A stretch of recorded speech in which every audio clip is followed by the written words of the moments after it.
I'd love to go to sleep on this election night knowing that I won. Denise, I'm Denise Gitson. You're a Democrat? I'm a Republican running for Congress. And I believe once I win the primary, that money's going to open up and people are going to realize that I can represent not only the Republican Party, but the 52nd District. A crowded field of candidates trying to represent San Diego on Capitol Hill. The army of volunteers who are reaching out to voters now. This is not the type of area I would want my children in. It's getting worse. A homeless emergency in San Ysidro schools. The reason why an application for federal help was rejected. The sun is gonna shine again. The sun is gonna shine again. The San Diego connection to a bright star on Broadway. We're talking theater, music, and the Tonys. This is Evening Edition on KPBS.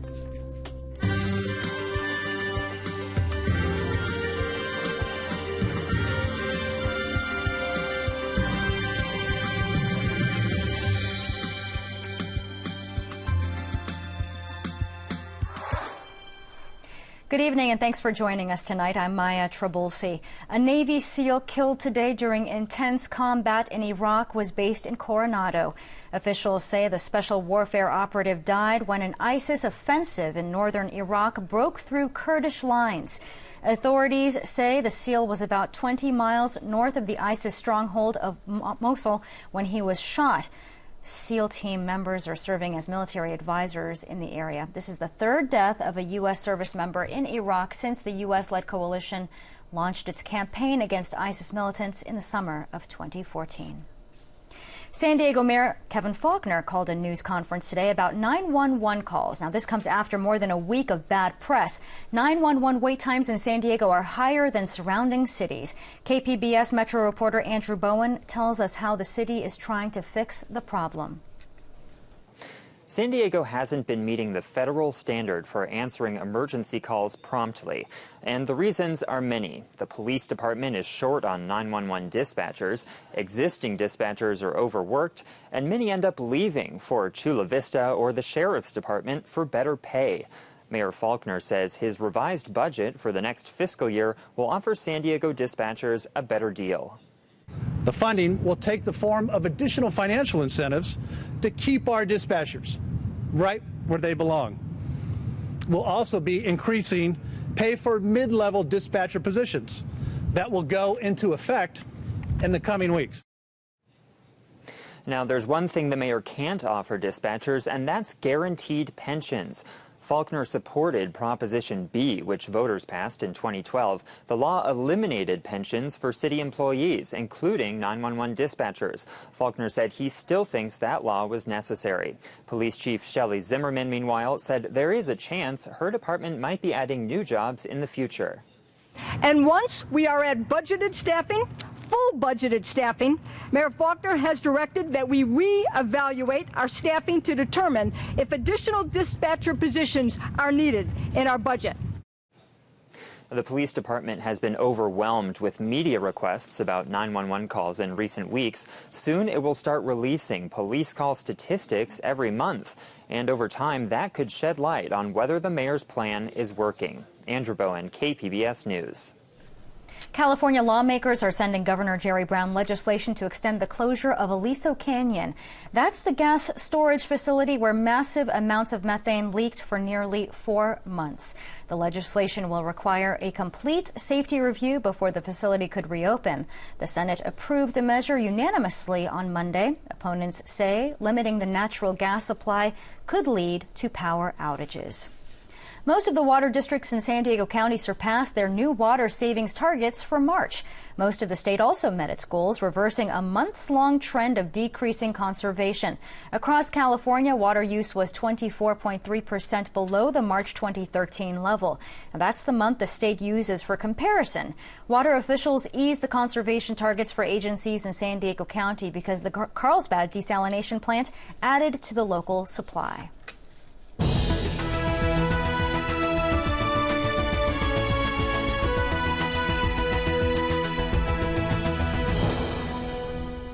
Donald Trump took a major step towards sewing up the Republican presidential nomination today with a victory in Indiana's primary election.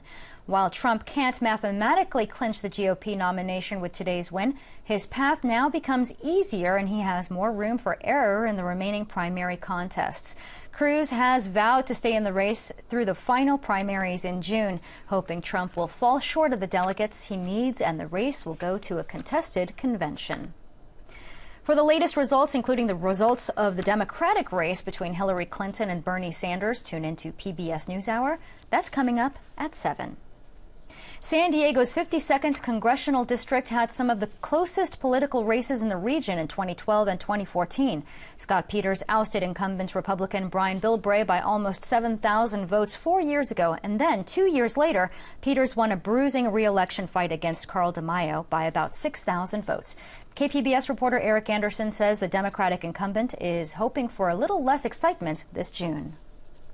Congressman Scott Peters recently greeted a handful of young volunteers at his campaign headquarters in San Diego. Alicia, where are you in school? UCSD. Oh, good for you. I'm a graduate student, Okay, actually. you're an old high school student. No, yes. I'm a graduate student. What's your field? Biomedical science. Oh, great. Okay, yes, great. So I'm a big proponent of science funding. And good. Peters is helping his staff teach the students, most of them in high school, about the nuts and bolts of his congressional campaign. He's hoping these volunteers help make the June primary a little bit more routine. I'd love to go to sleep on this election night knowing that I won. That would be great. It would be an unusual thing. The 52nd race is always close because a third of the district's registered voters are Republican, a third are Democrats, and a third decline to state a preference. Peters says that's why his policy positions are firmly in the middle. I think that's a pragmatic approach. I think people have seen that that's the approach that I've taken. That's where I've had success. And at the end of the day, I hope that they say that that's enough for me to be rehired. So far, so good. Peters says the economy, taxes, and immigration reform will be big issues debated in Washington next year. He also expects to be working on affordable education, access to health care, and veterans issues.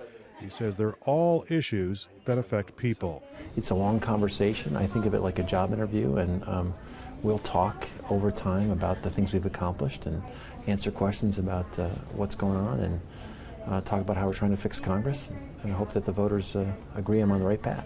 That path is an expensive one. The Peters campaign has raised $2.2 million and hopes to more than double that by November. Only a handful of House of Representative members will raise more. His opponents are also thinking about money, but fundraising isn't their only focus. Hi, ma'am. My name is Jackie Atkinson. I just wanted to reach out to you personally and introduce myself. I'm running for Congress in the district, and I would love to earn your support. Jackie Atkinson is a former Marine who declared her intention to run shortly after the last race for this seat was over. She says the district needs new leadership, and it doesn't make sense to re-elect a career politician. She says Congress faces some big challenges in the next legislative session. We have to have a strong, principled foreign policy that keeps us on the offensive against Islamic extremism. We must secure the border before we can talk about immigration or immigration reform. And we also have to ensure that our veterans get better care. Atkinson has raised $147,000 so far, but she expects fundraising to pick up after the primary narrows the field to two candidates.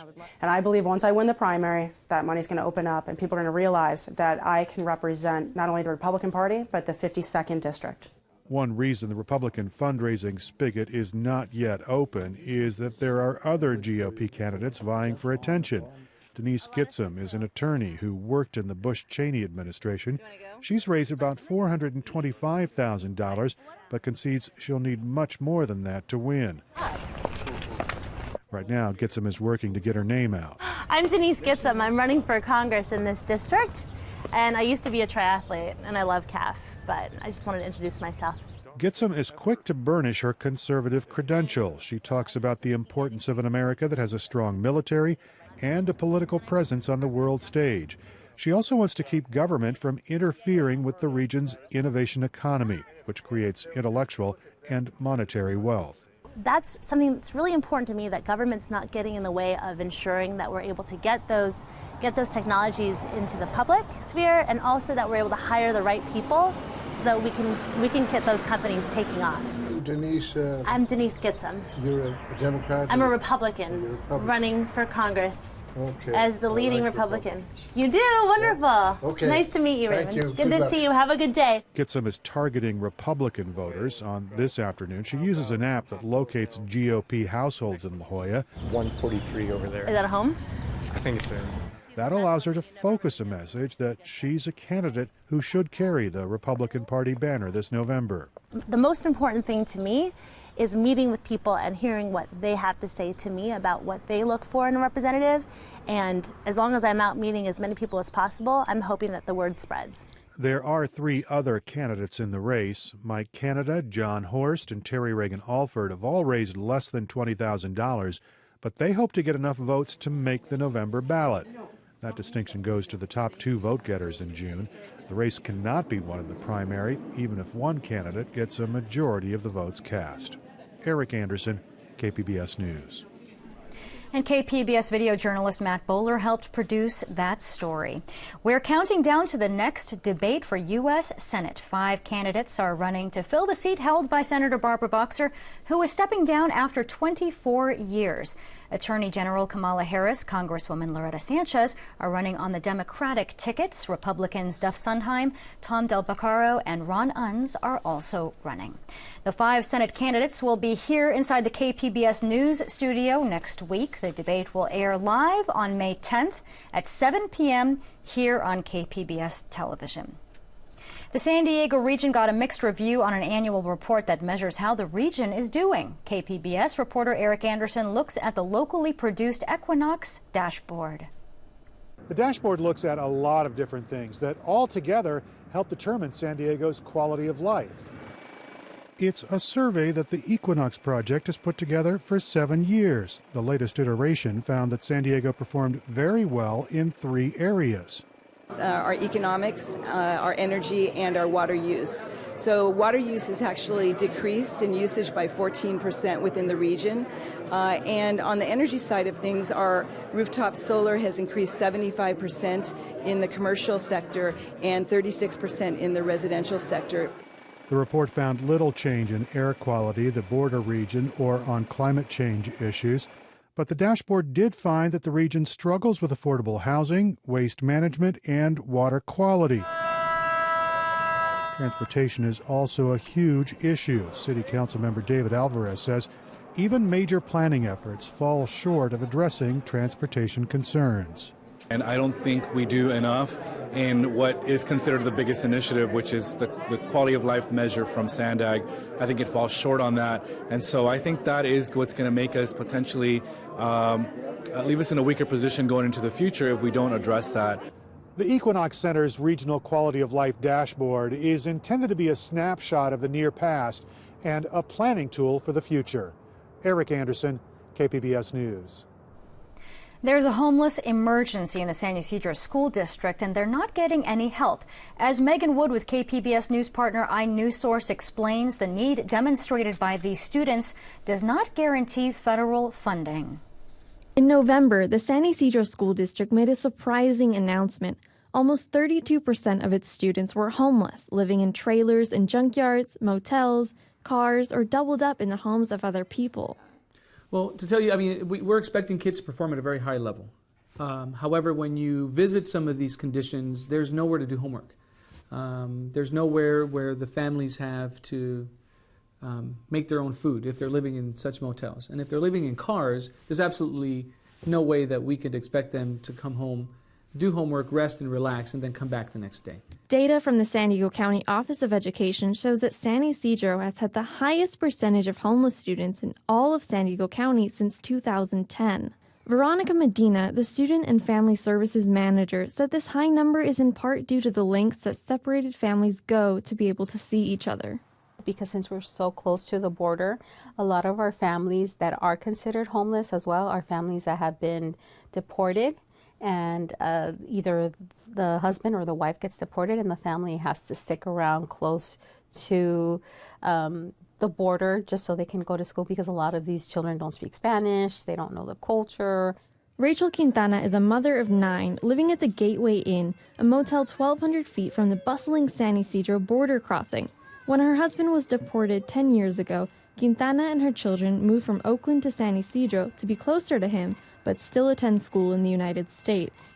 She said the safety of her children is her main concern. This is not the type of area I would want my children in. Prior to this last school year, a federal McKinney-Vento homeless assistance grant had provided the school with nearly $125,000 each year since 2005 to help homeless students. Despite the district's high need, officials at the California Department of Education rejected San Ysidro's application, saying it was poorly written. The grant process is very competitive.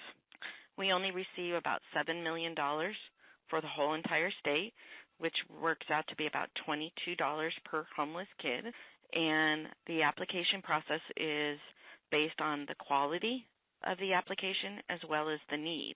The district's superintendent, Julio Fonseca, said the grant scoring process is flawed. He said the district is now reallocating money from its general fund to provide for these families. The needs of the kids don't go away because we don't get a grant.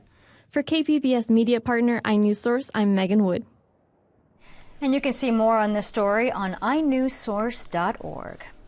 A new clinic will be opening soon in Linda Vista that's designed to be a one-stop shop for patients' health needs. KPBS health reporter Kenny Goldberg says the clinic is designed to serve a community that doesn't have many options. This building used to be a Safeway supermarket. Then it was abandoned. Now it's a state-of-the-art medical clinic. The facility is gigantic. There are 21 exam rooms, a spacious waiting area for adult patients, and 2 separate waiting areas for kids. So we don't want the germs mixing, so we built the well child waiting room, and right next door I'll show you the sick child waiting room. Roberta Feinberg is CEO of San Diego Family Care, which operates 5 other community clinics. She says the advent of Obamacare and the expanded Medi-Cal program created the need for this new clinic. Over the past 2 years, we have experienced such an enormous influx of uninsured people who suddenly had insurance, and they were all looking for a primary care doctor. Plus, we still serve many, many thousands of uninsured who for one reason or another don't yet have insurance. This health center is designed to fill a variety of needs, including dentistry. Dental director Tomas Juska says they can offer the same services you would get at any private dentist. From extractions to root canals, crowns, dentures, cleanings, preventative dental care. And there's something else that you won't find at many other community clinics, a private mental health pavilion. Dr. Georgiana Stekowski says patients can get mental health care in 5 different languages, all just steps away from their primary care doctor. You know, if it was at a completely separate facility, sometimes people are hesitant to come in or to seek help in general. But here it makes it easier, but it also makes it more comfortable for them, where they feel like it's okay to ask for help. The Linda Vista Healthcare Center opens for business next Monday morning. Kenny Goldberg, KPBS News. Members of the California Faculty Association approved a proposed contract today that will give them 10.5% raises over the next 3 years. Members include instructors at San Diego State University and Cal State San Marcos.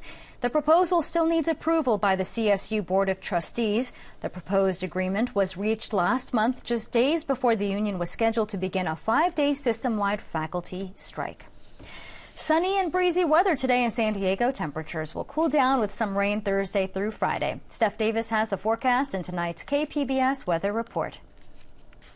Shaping up to be a pretty decent Tuesday all across the area. Looking at our satellite and radar, you'll notice dry conditions across much of Southern California. However, farther off to the northern parts of the Golden State, we are dealing with some clouds and showers. So if you're traveling north, definitely want to anticipate some weather-related travel delays. Though if you're sticking around home, things looking good. You'll notice where our satellite and radar around our area remaining quiet, and that does indicate dry conditions thanks to a ridge of high pressure and control of the weather pattern. And that will be the case as we head into tonight as well. We're looking at clear skies in Borrego Springs. Your overnight low is 58 degrees. A couple of patchy clouds in Mount Laguna as we fall back to 40. Upper 40s tonight in Ramona and Alpine. 54 and partly cloudy tonight in Oceanside. Right around 60 degrees and dry tonight in San Diego itself. Looking ahead to our Wednesday, we're going to see this frontal boundary continue to advance from the Pacific week. That's going to bring showers and even some thunderstorms to parts of northern and central California.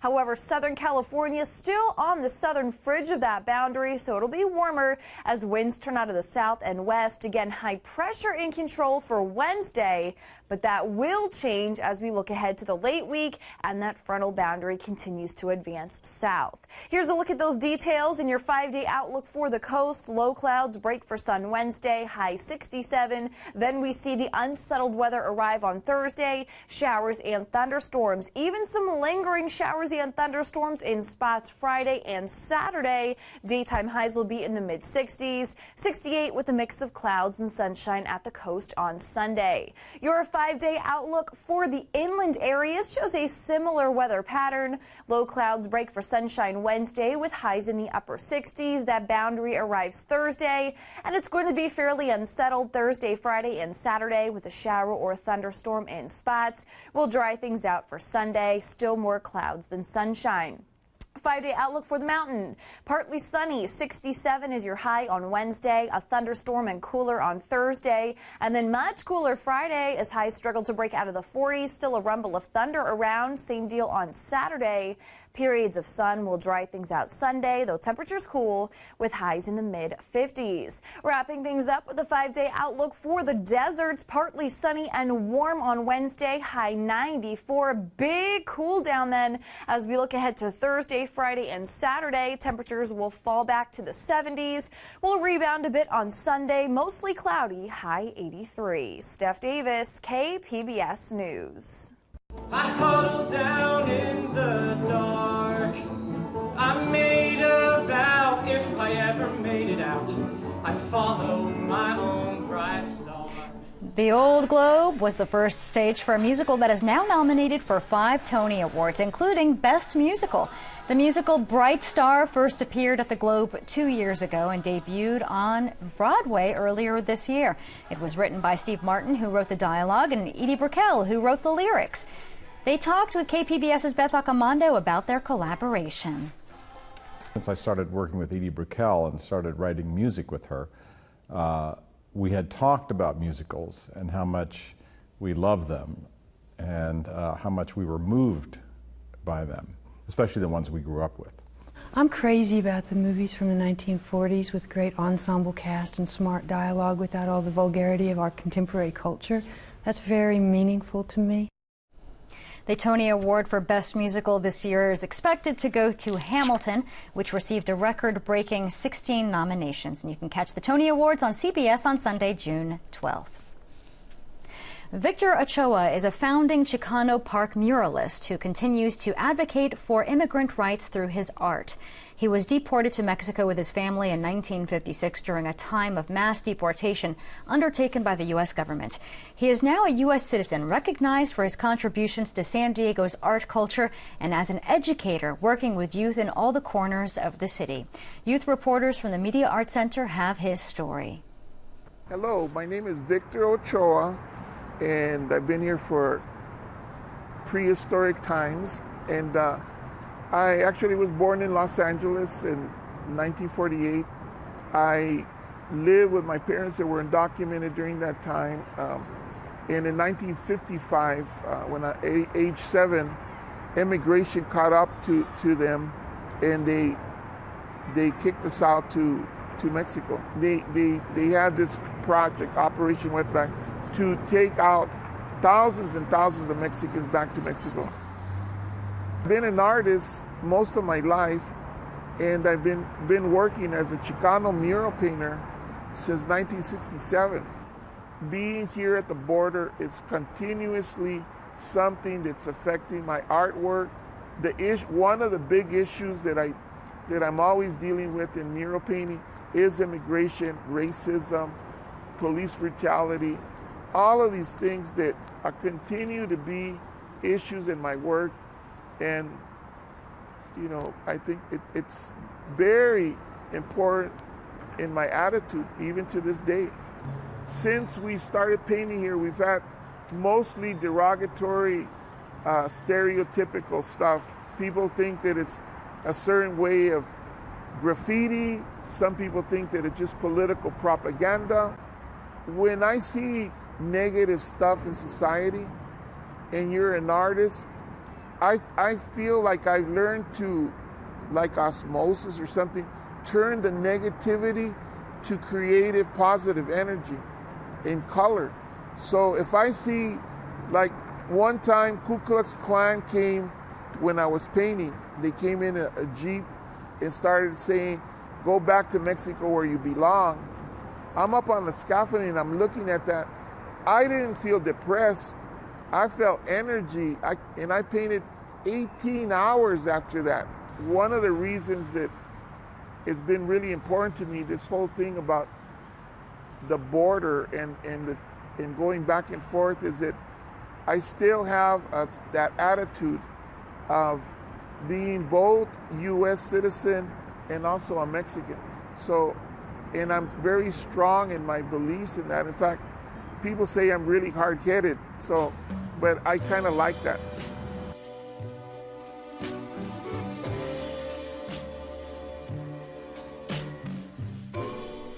And that came to us from the Teen Producers Project at the Media Arts Center. You can find tonight's stories on our website, kpbs.org/evening edition. Thank you for joining us from all of us here at KPBS. Thanks for watching.